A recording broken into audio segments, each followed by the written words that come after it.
Hello everyone, welcome back to my channel, The Importance of Temperance. Today we're going to be doing a fun thing, which is a VR to Simon of the Hermit's Cave, hashtag Tarot Tubers A to Z Next Gen. Yay!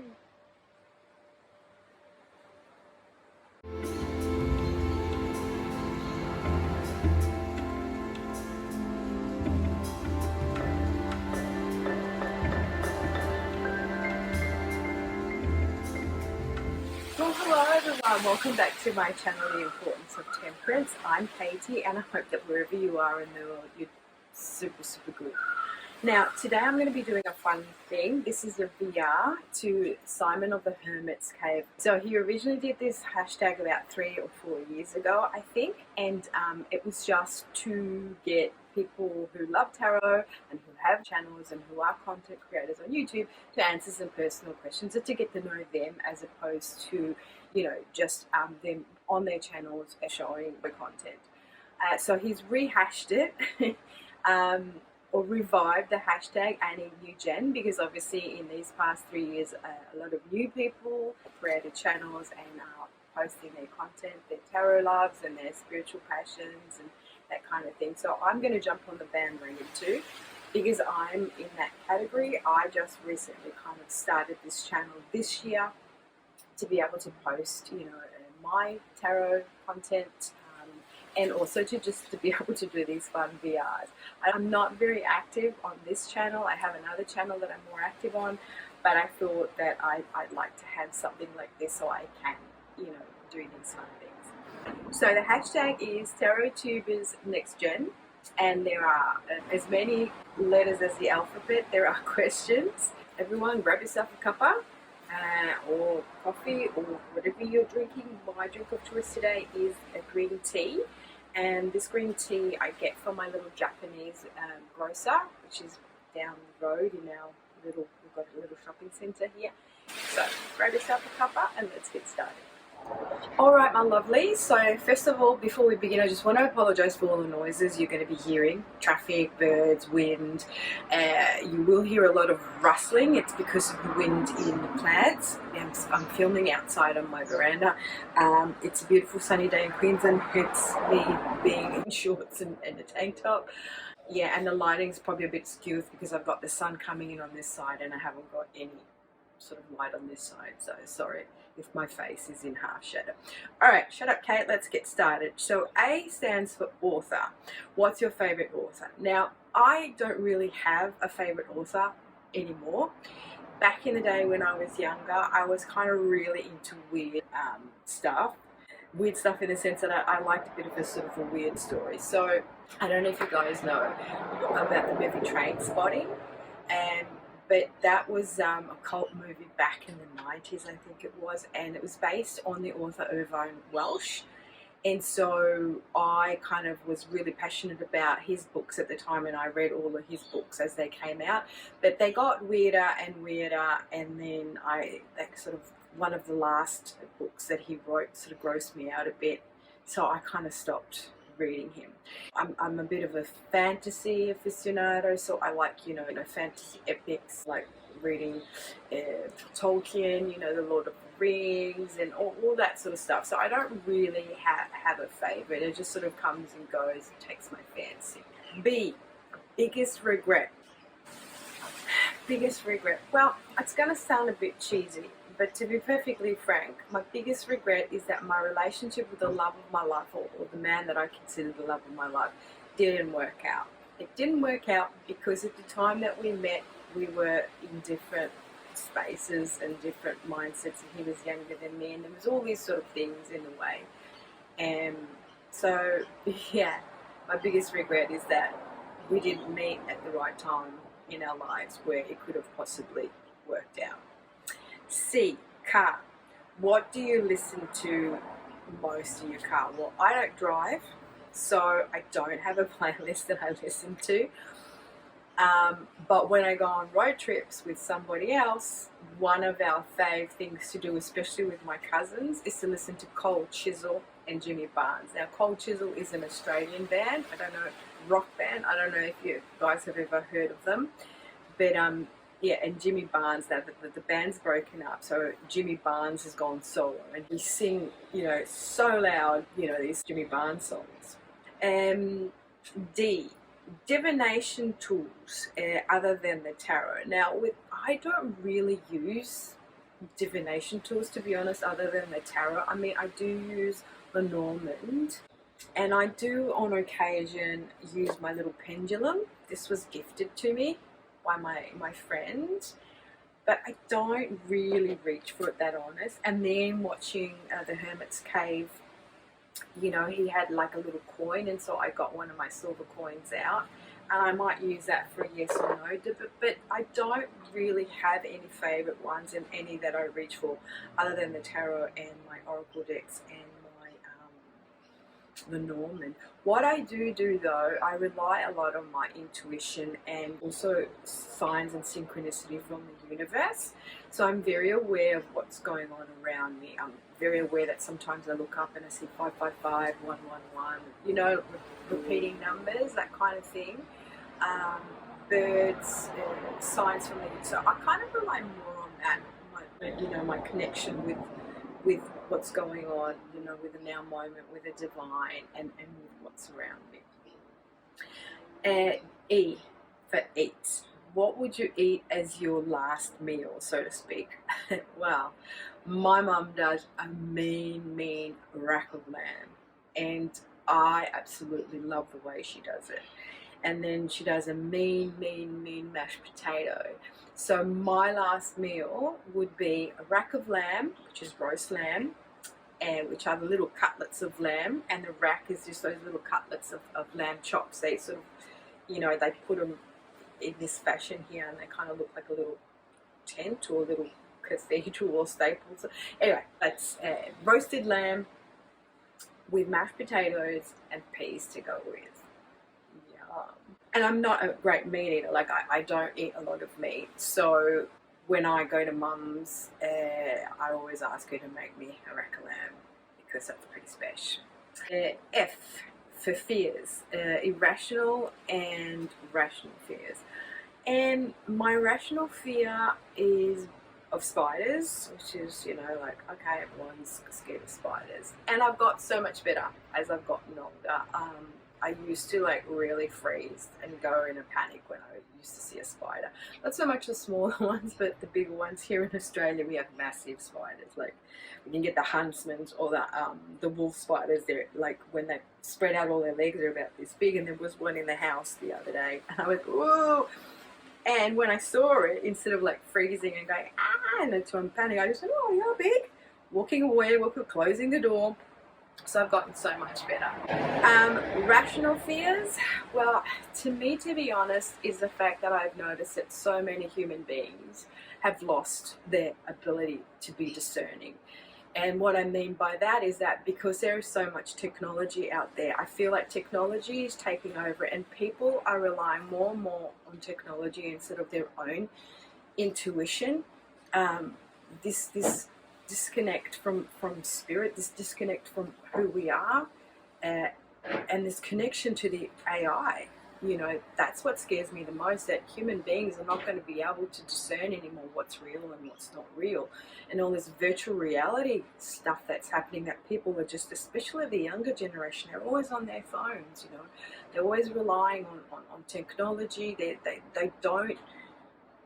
don't use their powers of discernment or their own intelligence, you know, and this is a very fine line. It's very scary to me, because what I see is that then we are easily controllable and easily programmable if we can't distinguish from what is real, you know, to what is being told to us and what's being fed to us, and that information, and no one goes and does their checks. You know, no one, like, people watch the news and just take it for granted that those people are telling you the truth. But if you were to go and investigate what the reality behind that story, there'd be a different thing, because the newsreader will chop and change and tell you a story based on what they want you to know. They're not going to tell you the whole truth. And people are so lazy nowadays that they won't go and do their own investigation, and they won't go and check their facts. So that is somewhere where I'm really scared, and that the majority of human beings will not use their discernment to go out there and investigate and find out facts for themselves. So I know, sorry, that's a bit political, but anyway. Game. What's your favourite games to play? So when I was younger, it was Trivial Pursuit. I love Trivial Pursuit. I loved it. I wanted to play it all the time. And then when I was living in Italy, I started falling in love with this game called Pinella. I don't know what the translation is into English, but it's a rummy game. And you know, we used to play that all the time, especially in the winter time when we weren't working. We'd just go into the bar or cafes and sit there and play Pinella all day long. Holiday. Favourite time of the year. So I guess holidays in the sense of Christmas, Easter, that kind of holiday. Well, to me it's summertime. So wherever there's a summer vibe, speaking of which, I love the summer vibe. That's me. So I prefer like a summer destination vacation, so it'd be the middle of summer, I guess, which in Italian we call it Ferragosto, which is the 15th of August. So I guess that would coincide with maybe midsummer or something like that. So an interest or hobby that kind of no one would know about, or other people don't know much about. Well, my biggest hobby at the moment is fountain pens, which is only been about six months. I fell in love with the hobby through Simon of the Hermit's Cave, and not many people know this about me. And when I kind of mention it to family and friends, and stuff, they go, "Oh, what? Really? Why?" So yeah, I have to say fountain pens. J. Something that brings you joy. What brings me joy is being able to connect with other people who are on my level. It's very, very hard to find people who think the way I think, like to see the things the way I see them. And what brings me most joy is when I connect with these people and we immediately kind of go, bang, I know you, you know me. We connect on a higher level, so to speak. Okay, so what would you sing at a karaoke night? I wouldn't. I hate karaoke. And I'm such a bad singer too, so like I'd be embarrassed, like embarrassment. I like watching other people sing and make fools of themselves. So what would I sing? Oh my goodness me, probably a Jimmy Barnes song, The Flame Trees. That's probably what I would sing. And guys, I'm going really fast now because otherwise it'll last forever. Alright, L, and if I'm leaning over, and just because I'm reading from my little thing here, L as for laughing, what makes you laugh the most? Well, what makes me laugh the most is my best friend Matteo. When I'm with Matteo, he is so funny and I just piss myself laughing the whole time. But it's also because me and him have this understanding. You know, when you've got that understanding with someone that they just look at you and you know what they're thinking and just burst out laughing, or, you know, they have these ways of saying things that just, yeah. So Matteo, my best friend, he's in Italy now, but when I'm with him, he just cracks me up. And for movie, one you love and you would watch over and over again. Okay, so unfortunately me with movies, when I was younger, I used to watch a lot of movies and all that sort of stuff, but I'm kind of like over movies. I just see them as a programming tool. So that's just me. Anywho, but something that I would watch over and over and over again is the first episode of Game of Thrones, because that first episode of Game of Thrones was the bomb. So I wouldn't get sick of watching that first episode over and over again. N for nature. So where in nature do you feel most connected? Well, I love nature. I love mountains. I love the sea. I love the forest. I love, the woods. And I love all nature. It really is part of me, and it recharges me. But my fave place is the beach and the ocean. I need to be living near a body of water. Hopefully it's a sea, and an ocean, a river will do, or even a lake. But my fave is the beach. It might be because I grew up on an island and I was surrounded by water all the time. That's when I realised that if I'm going to live anywhere, I have to live in a suburb in the city that is close to where I can get to the sea.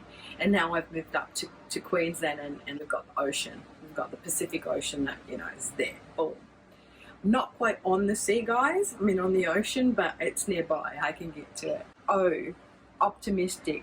What are your hopes for the future? Okay, I always want to come from a place of optimism, because I think that it's really important to think positive and to be positive, because your positive thoughts create the positivity, right? So if other people around me are negative, I'm going to be the light. I'm going to be the one that's going to bring the optimism and the positivity, and I'm going to bring the high vibe. Because only that way are we going to be able to bring humanity forth and bring us out of where we are at the moment. At the moment, we are in a very negative time, and it takes all of us, all our power, all of our strength to push through. And it's very important to stand strong. It's very important to be sovereign. It's very important to be independent. It's very important to be discerning about the powers that be, about what they want us to believe. So my point I'm trying to be yourself, be happy, enjoy, push through, don't give in, never give in. And my optimism is that humanity will finally realize how powerful they truly are, instead of succumbing to this brainwashing that they are nothing, right? We are very spiritual, powerful beings, and this is the truth that they want to withhold from us, and they want us to feel small. So I am manifesting that reality, that all of humanity will one day wake up to the power that they truly are, and they truly have. So, pip deck. Okay, so my favourite pip deck realistically is one of the only ones that I have, soul cards. And these ones are very beautiful.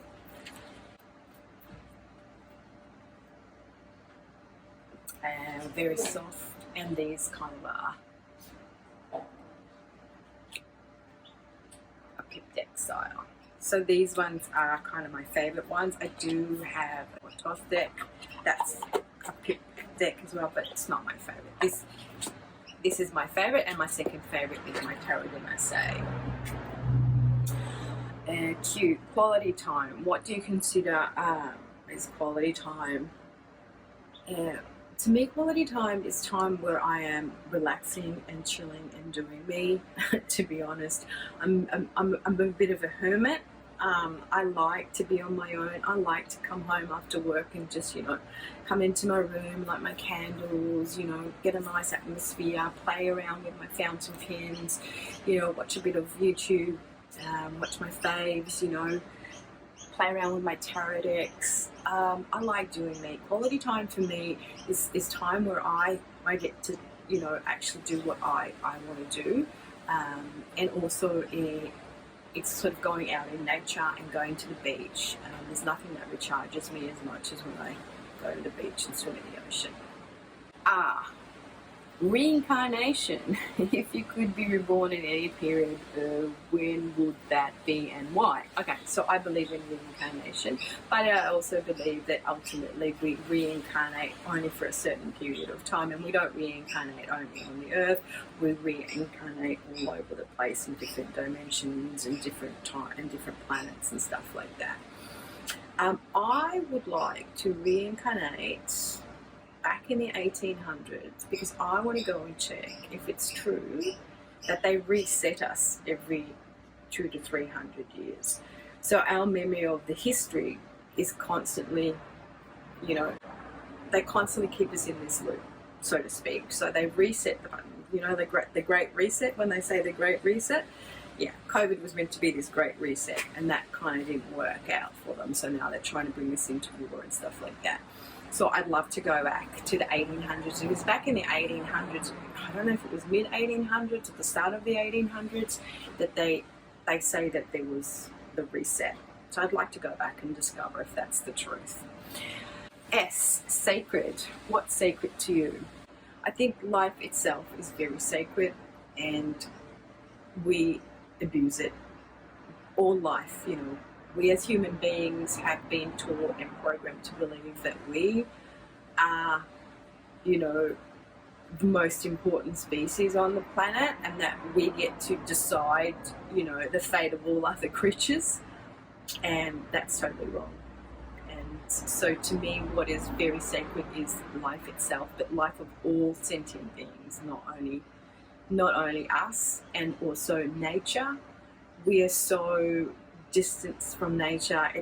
We as human beings on this planet are part of the nature. We're part of the cycle of life and the natural world. And this disconnect from who we truly are is a disconnect from Mother Earth, and it's a disconnect from all the other creatures. And so, yeah, that's what I kind of find, like, life is sacred. T for tarot, your current fave deck. So my current fave deck at the moment is Roses and Lilies by Conrad Stein, and I'm really enjoying this deck. I've edged it with this blue. I don't know if you can see it from there, but yeah, I love this deck. It's really super cool, and I've been enjoying using that at the moment. You unforgettable moment. Ooh, unforgettable moment. There aren't many, to be honest, but the one that stands out in my heart above all is being in Piazza della Signoria, which is the main piazza in Florence, where you see the statue of David and where you've got, you know, the main drag, so to speak. And I was there late at night. I think it might have been midnight or after that. And I was walking through, because I was staying in Florence, I was going to a friend's house. And I was walking through, and I was the only one there. You know, like, it's so super touristy. There's always people around. It's always noisy when you go there during the day. And as I was walking through, I just looked around. And there was this silence, and there was no one around. And I felt the energy. I was so connected with the energy of the city itself. It was amazing. Like, I don't know, I can't describe it, but it was just amazing to be in that historic place on my own, and just enjoying that connection, that moment, that, you know, feeling the history of the place. So that was super cool. V for vacation, fave destination, anywhere there is a tropical beach, that's where I want to be. So that's easy. W for well-being. What do you do to keep in check? Well, what I try to do is I try to do things that are good for my mental health. And what's good for my mental health is being out in the sunshine, being out in nature, relaxing, meditating, trying to eat healthy, drinking filtered water, you know, being very aware of what I do put in my body, trying to not drink much alcohol, you know, and I just sort of, I don't deprive myself of anything. If I feel like eating chocolate, I'll eat chocolate. If I feel like drinking a bottle of wine, I'll drink a bottle of wine. But then, you know, I might not kind of drink for the rest of the week, so to speak. So designated things. So, you know, when it's my weekend on a Tuesday night, I might go and grab myself a bottle of wine or two. And, you know, and then when I'm working, I don't. So that kind of thing. X for X-ray. Have you had one? Ever broken a bone? I have been lucky. Let me touch wood. Do I have wood here? Touch wood. I've never broken anything. I have had an X-ray though when I got a cricked neck, and I went to the chiropractor and they gave me an X-ray to just check out, you know, what was going on there. And I must have had other X-rays when I was younger, but I don't really recollect. I think one time when I was super young, I fell over and hit my head on a rake and they rushed me off to hospital. I can't remember because I was, I think I fainted at the time. I woke up, so they must have given me an X-ray then, a scan or whatever. Why yourself? When can you feel totally comfortable in your own skin? Well, I'm lucky to say that in these past few years, I feel totally comfortable in my own skin all the time. It's very rare now that I feel uncomfortable being who I am. I really have come into my own, and I'm not scared of saying things that I wouldn't have said a few years back. I believe in being genuine. I believe in being truthful. I believe in saying it as it is. That's just who I am. So tell us what you really think, Kate. Okay, I will. And I'm not someone who can be fake. And so I'm me. And I used to be really self-conscious of my body when I was younger. And I've come also to accept myself, generally my body shape. And also, like I'm getting older now. So I'm learning to accept myself, physically, in my little, my lines. And I'm just having a look. George has come to visit, which is a nervous case. Okay, guys, we're getting there. Last one is Z or Z for zodiac. I say Z, not Z. And what star sign are you? And do you feel connected with it? Well, I'm a Virgo. Hence why the earthiness, this all kind of very down to earth vibe. But I'm also a Pisces rising. So a lot of my spiritual side and a lot of my connection to spirit and my intuition, all that comes from my rising. So I recognize myself in both the Pisces side of myself and the Virgo.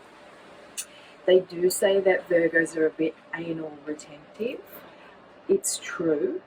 It's our way or the highway. But having said that, in my old age, I've mellowed, I'm letting go. I'm not as anal retentive, and when I'm going to be anal retentive, I'll just do it in my own space. Anyway, guys, thank you so much for hanging out with me. It's been super fun, and I hope to see you guys' video response to this hashtag. So until the next one, thank you so much, and ciao, everybody.